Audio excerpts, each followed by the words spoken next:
All right, guys, Doc Jones here. We're at the Doc Jones Studios tonight, folks. Welcome in, guys and gals. Hey, appreciate the 32 subscribers now. Appreciate that, folks. That means a lot. Very inspirational. Thank you for hitting the like button. Thank you for the comments. Shout out to Brandon Corey Nagley. Appreciate it, brother. Guys, go to this guy. And he has got some amazing videos on fireballs and Nibiru and the binary system, asteroids and meteors, all kind of stuff. So y'all go check out Brandon Corey Nagley. Appreciate it, brother. All right, I'm going to quickly move on tonight. What happened to the magnetosphere? What happened to our magnetosphere last night? Well, I've got some information. About a month ago, I did a video on the Magnetar. Well, folks, it looks like it's possible we got hit by another Magnetar. Now, this magnetosphere reading of last night, several folks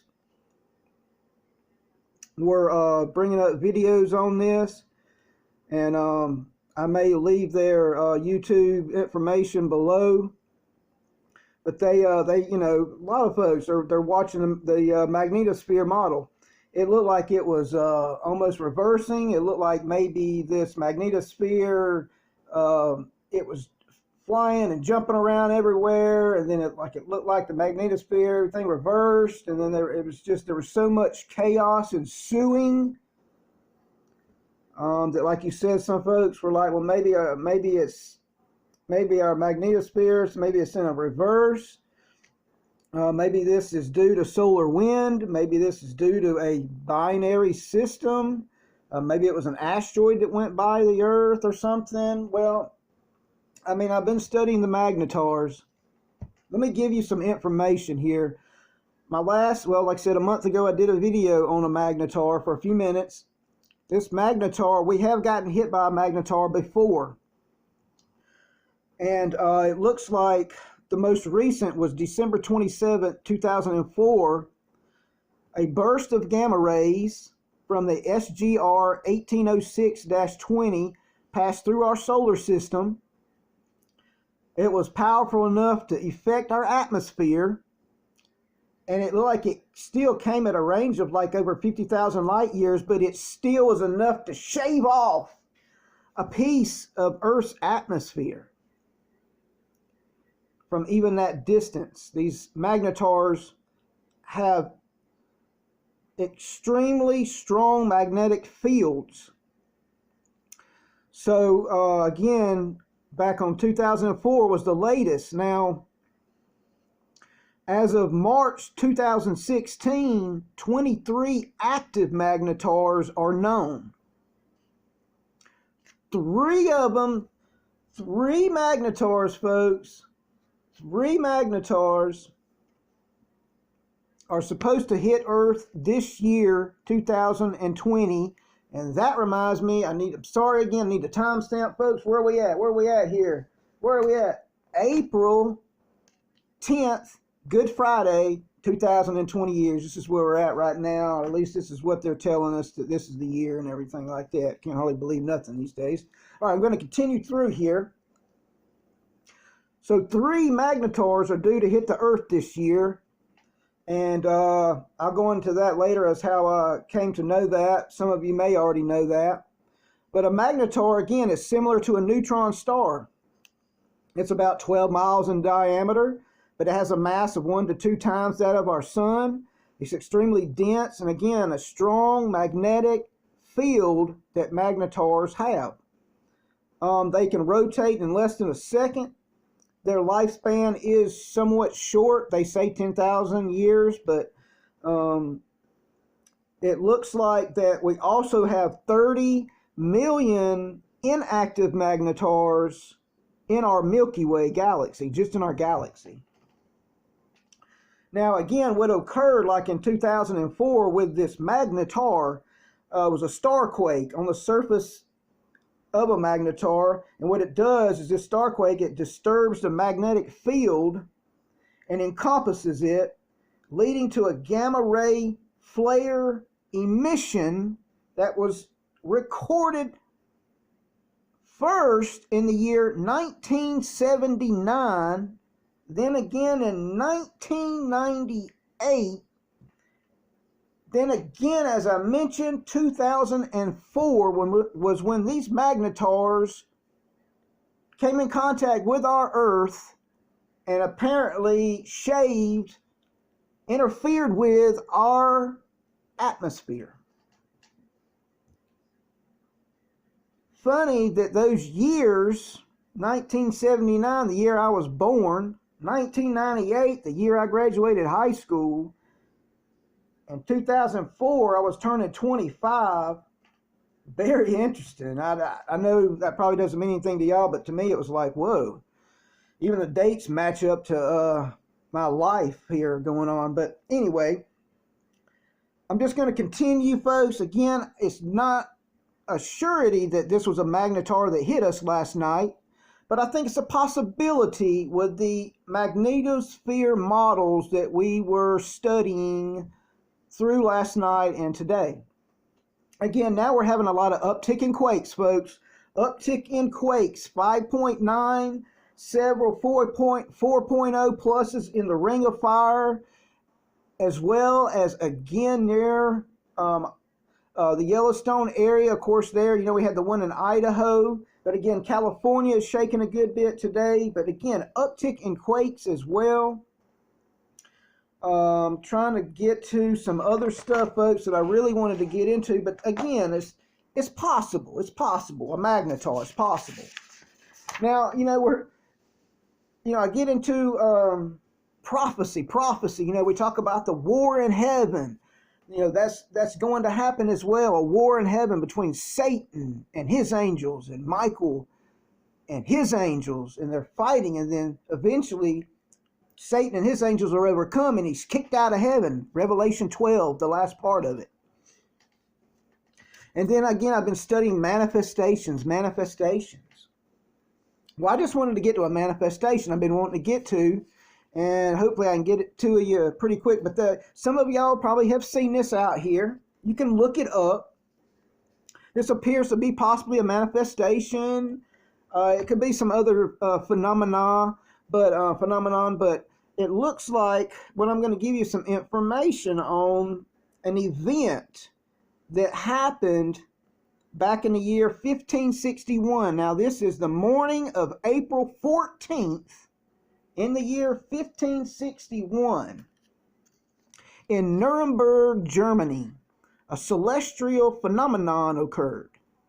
There were flying objects, and one was a huge dark object that was kind of cone-shaped, and it looked similar to this, kind of like an arrowhead. But then there are other flying objects, circular, elongated. They had lights on them. Anyway, we're looking at the year 1561, again in Nuremberg, Germany. That was kind of, that was during your Holy Roman Empire, but this occurrence happened between 4 and 5 a.m. near, I guess, in the east as the sun rose that morning. But there were objects that were aligned into a battle formation, and they fought each other. Now, this is being seen by the citizens, the people there in the town of Nuremberg. And all this was written down and stored in, I believe, Zurich, Switzerland contains the information that I'm giving you. Of course, you can go on YouTube and find some. You can see pictures, drawings of this event. Again, there were hundreds of these objects that were seen, different shapes and colors, a wide variety of aircraft-like shapes, spear-like cylinders, flying saucers, like I said, and all this kind of around the sun, I guess, like you said, in the east, there in Nuremberg, Germany. Again, I'm going to continue, if you'll hold on tight for me, folks. I'm going to continue. Lots of globes were seen in the sky that morning. Again, it was between 4 and 5 a.m. April 14th, 1561. Again, it says that these globes, it says they fell to the earth. It says after fatigue from the battle, burned away with immense smoke. So apparently there was smoke seen. They were cast to the earth. A large crash was heard from outside the city. Citizens and villagers said it looked like a war in the heavens. Large craft light appeared, and that's what I kind of just showed you, that cone. Hans Glaser, a German printer and publisher, wrote the account down, this account that happened, and he said, quoting, "This whole event was some kind of sign from God. We should be in awe of his power and beg for his mercy." Hans Glaser. So just very interesting, a manifestation possibly, the spiritual realm, what's going on there, manifesting itself here in the physical realm. Very interesting, folks. Very, very interesting. You can take a look at that and look at that information, on the internet or YouTube. But before I let y'all go tonight, folks, there is so much information I just uncovered. A lot of it from Stephen Ben Noon. Please, Israeli News Live. He even has his own app now you can download. The information that he gave out, that's why I'm just continuously having my hand to my head, folks, because the information he gave out, I believe on his last video last night, was a complete and utter shock and awe. I cannot believe that this video hasn't been taken down, and I hope it stays up. YouTube, please keep the video up. Vital information is all I'm going to say. But in the next week, again, the digital currency is coming. This is going away, and this is information. This is information. Even if we get by this virus, which I can go more in detail, and I'm not going to do this at this point, but it looks like some continuous viruses are popping up again. Again, debris field is coming. With these magnetars that we know have already hit Earth, that's just going to keep a more vulnerable state for our Earth for more of this fireball meteor activity to hit us. But I'm not going to go into much more. Again, folks, we are going to have cataclysmic events coming up. There's going to be cataclysmic events.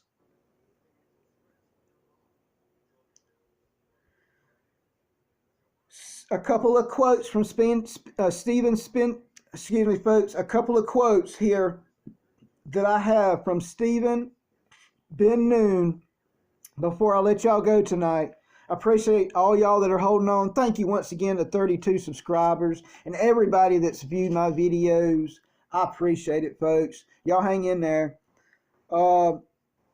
Stephen Ben Noon, living in the closing hours of humanity, point of no return. Our nation will never be the same.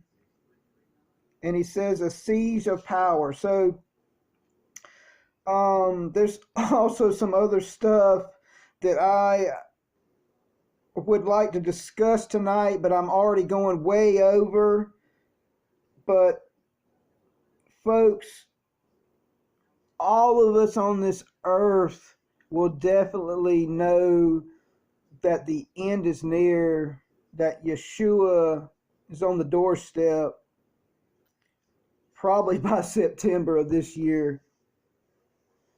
But I'm going to go into more stuff in detail later, folks. I appreciate it, all of y'all. I love all y'all. Y'all hold on tight. Keep the faith grounded. Keep the roots grounded tight. Keep the roots grounded real tight. Hold on tight. I'll come back at you.